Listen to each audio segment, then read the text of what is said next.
All right, let's jump right in with something fun this week.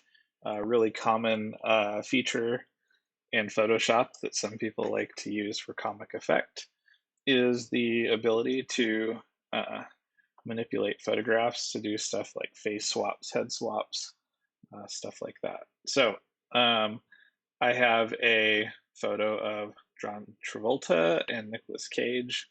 I chose them because they were in this movie in the 90s called Face Off, which I thought was kind of a hilariously bad action movie where one's a criminal, one is law enforcement trying to catch him, and they end up getting surgery and switching roles by changing each other's faces. So we'll do the same thing, but only in Photoshop. Um, so I wanted to start by showing one quick trick to do this, and I am going to do it about as quickly as possible. So I'm going to use the lasso tool. I am going to draw around John Travolta's facial features.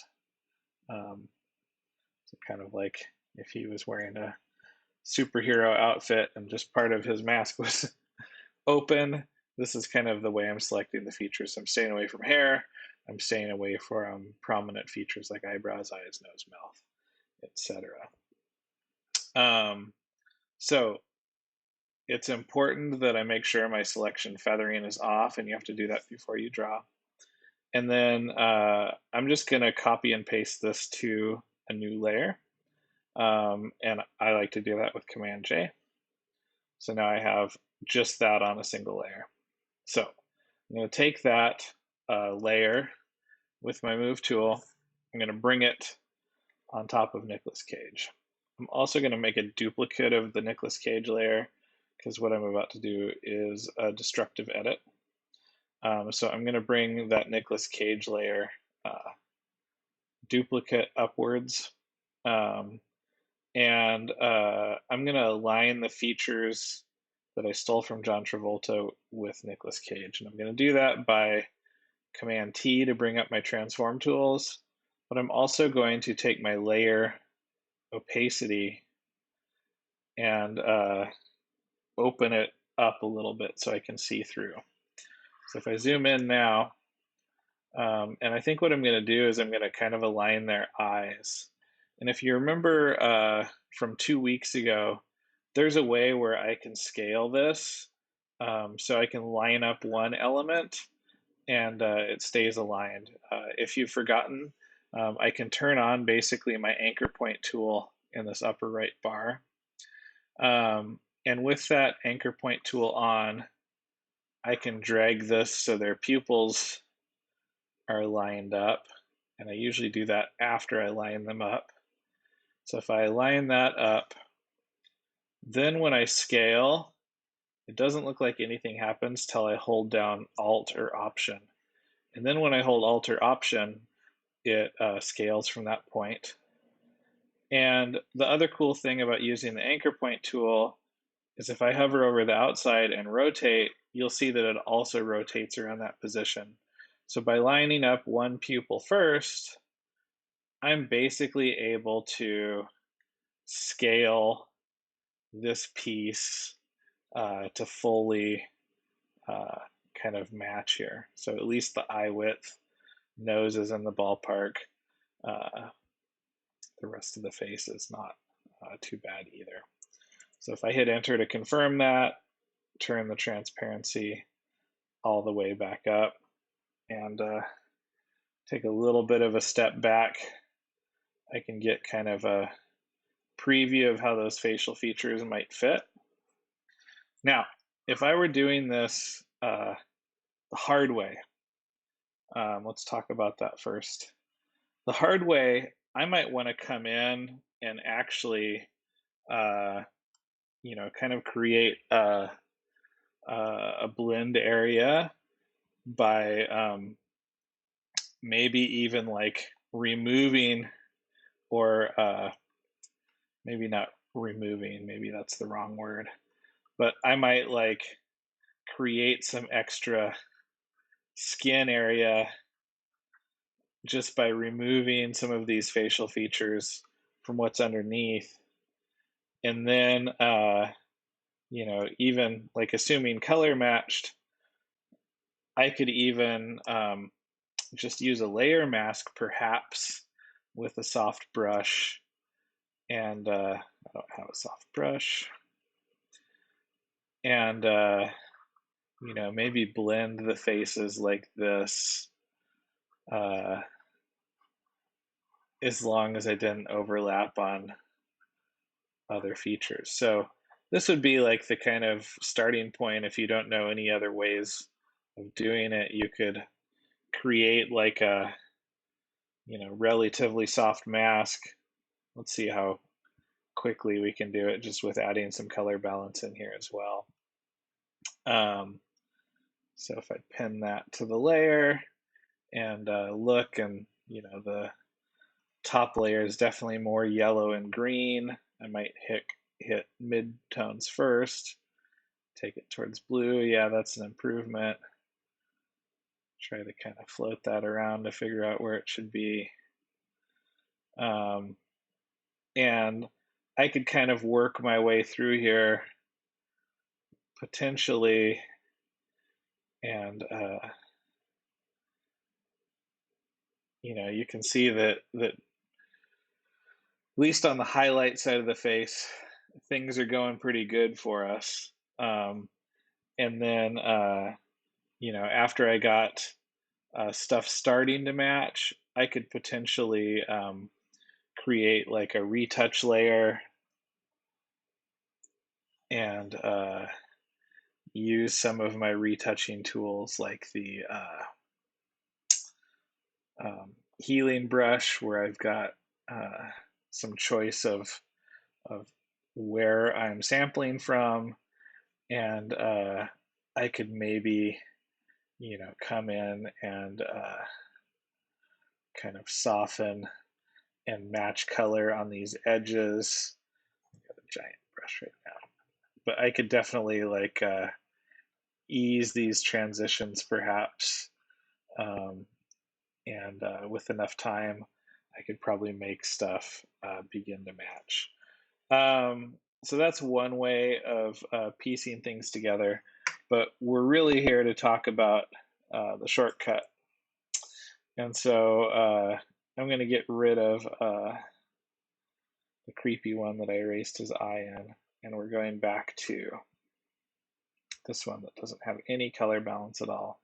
So we have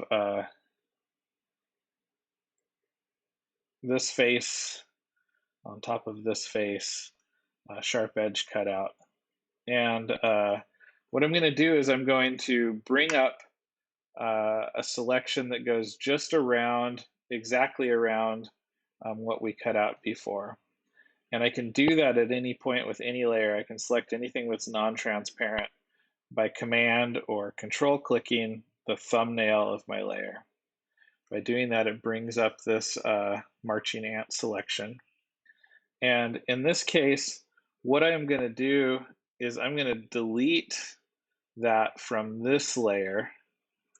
But before I delete it, I'm going to shrink the selection slightly. So I'm going to go to select, I'm going to go down to modify, and I'm going to go down to contract. And then I'm going to put in a value of about 4 pixels.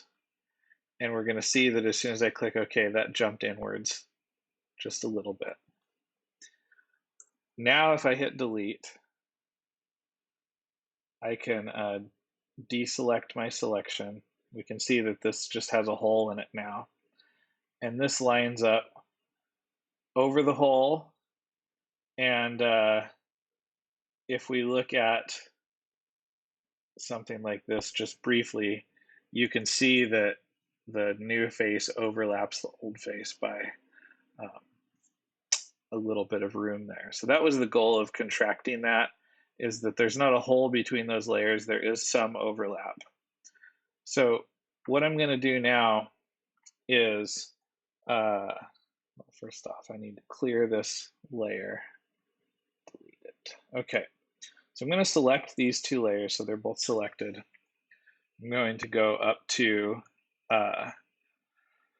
layer and hold on. I'm sorry, edit, not layer. And then I'm going to choose auto blend layers. And when I do that, it's going to ask if I mean panorama or stack images. And then seamless tones and colors is checked. Content aware fill transparent areas. I'm not going to worry about that for now. I'm going to click OK. And what just happened is I'm going to undo that, and then I'm going to redo it so you can see. You'll notice that the colors of both layers, so undo and redo, both layers have adjusted to become a better match. And if I look, you can see that it's made some changes. It's added a layer mask to both selections, but mostly it's done that kind of color work for us. And in the case of this one, I've got kind of like a weird shadow there.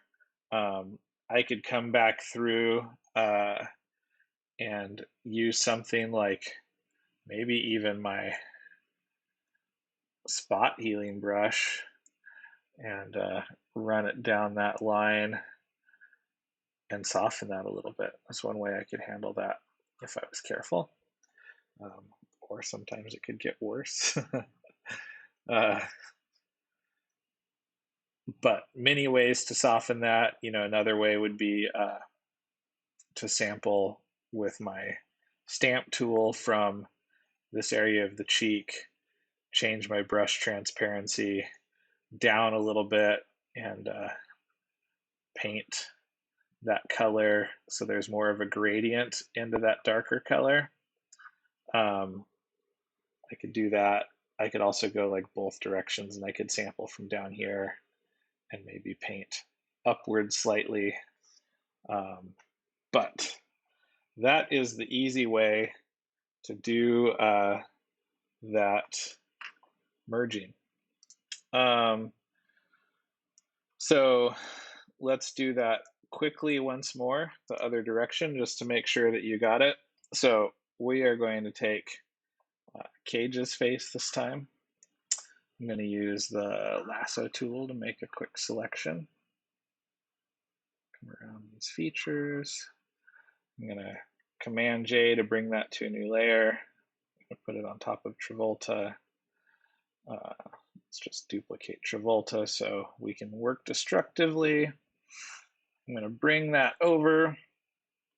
I'm going to Command T, make this transparent a little bit. I'm going to line up a pupil.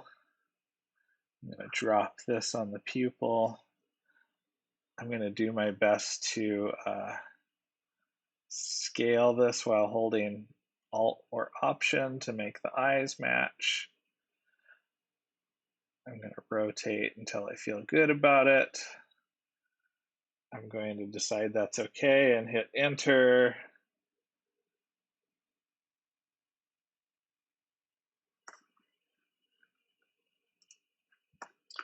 Then I'll take my transparency of the layer back up. I will Command click this layer, select, modify, contract 4 pixels. I'm going to delete it from this Travolta layer, deselect my selection. So I've got a hole, I've got a slightly larger face over it. I select both of them and I choose Edit, Auto Blend Layers. I'm going to use Stack Images and Seamless Tones and Colors. I'm going to click OK. And I have the start of a pretty solid face swap. All right.